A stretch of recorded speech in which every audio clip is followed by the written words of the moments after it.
There's something fascinating happening in the world of work right now that most people aren't talking about. We're living through what I call the career paradox. And it goes like this. The very strategies that were designed to keep us safe in our careers are now the ones putting us at the greatest risk. Let me tell you about two people I know, Sarah and Marcus. Both started their careers around the same time, about 15 years ago.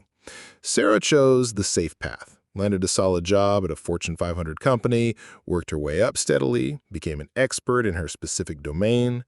Marcus took what seemed like the riskier route, switched industries 3 times, learned completely different skill sets, even took a few lateral moves that looked like steps backward to everyone around him. Fast forward to today, Sarah's entire department was automated away last year. 15 years of expertise gone. Meanwhile, Marcus just got promoted to head a cross-functional team specifically because he understands multiple industries and can connect dots that specialists can't see. Here's what's interesting about this story. It's not just anecdotal, it's becoming the norm. And it reveals something profound about how we need to think about career security in the 21st century. The old model of career security was built on specialization and tenure. You picked a lane, you stayed in that lane, you got really good at one thing, and that expertise was your insurance policy.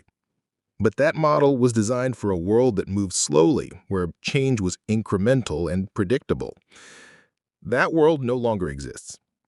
Today, the half-life of a learned skill is about 2 to 5 years, depending on your field. In technology, it's even shorter. What this means is that by the time you've mastered something, it's already starting to become obsolete. The very expertise you worked so hard to build can become a liability if it makes you inflexible. But here's where it gets really interesting. There's another layer to this paradox that most people miss. It's not just that specialization is risky, it's that our fear of risk is actually creating more risk. Think about it this way. When we avoid change, when we stick to what we know, when we play it safe, we're not actually eliminating risk, we're just concentrating it. We're putting all our eggs in one basket and hoping that basket never gets dropped. But in a world where entire industries can be disrupted overnight, that's not safety, that's gambling. Real security comes from adaptability. And adaptability isn't a talent you're born with or without. It's a muscle you can build. I've been studying people who consistently thrive through change, and they share some common patterns. But here's the key. They don't learn randomly. They're strategic about it. They look for what I call bridge skills, capabilities that connect different domains. Think data analysis, which applies to marketing, operations, finance, and research, or systems thinking, which helps you understand everything from supply chains to organizational behavior.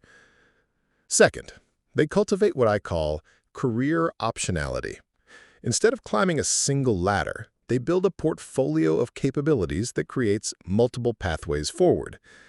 They might be a marketer who understands technology, or an engineer who can communicate with non-technical stakeholders, or a financial analyst who understands customer psychology. Third, and this is crucial, they embrace what feels uncomfortable. They seek out assignments that stretch them. They volunteer for cross-functional projects. They take on challenges where they're not the expert in the room, because they understand that comfort is not the goal. Growth is. Now, I know what some of you might be thinking. This sounds exhausting. I don't want to constantly be learning new things and changing direction. And I get that. Change fatigue is real. But here's what I've learned. The choice isn't between change and stability. The choice is between directed change and imposed change. You can be intentional about adapting, or you can have adaptation forced upon you by circumstances. One feels like growth, the other feels like crisis. Let me share a framework that might help. I call it the 3 horizons of career development. Horizon 1 is your current expertise, what you're known for today, what pays your bills. This needs to be excellent, but it also needs to be evolving. You can't just maintain it, you have to continuously improve it. Horizon 2 is your emerging capabilities, skills you're developing that complement your current expertise but expand your options. Maybe you're in finance, but you're learning about artificial intelligence. Maybe you're in operations, but you're studying customer experience design. Horizon 3 is your exploratory learning, areas that might seem completely unrelated to what you do now, but that fascinate you or that you sense might become important. This is where you place small bets on the future. The magic happens when these horizons start to intersect. Your Horizon 3 exploration suddenly becomes relevant to a challenge in Horizon 1. Your Horizon 2 capabilities position you for an opportunity that others can't see. But there's something even more important than any specific skill or capability. It's your relationship with uncertainty itself. In a rapidly changing world, your comfort with not knowing everything, your ability to figure things out as you go, your willingness to be a beginner again, these become superpowers. I think about the most successful people I know, and they share this quality. They're comfortable being uncomfortable. They don't need to have all the answers before they start. They're willing to be awkward, to ask basic questions, to admit when they don't understand something.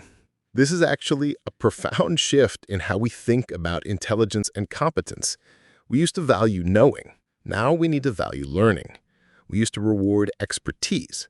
Now we need to reward adaptability. The question isn't whether change is coming to your industry, your role, your career.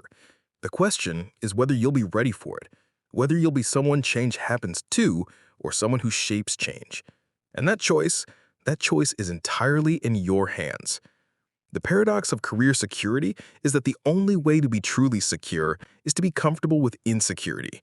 The only way to be prepared for an unpredictable future is to build your capacity to adapt to whatever comes.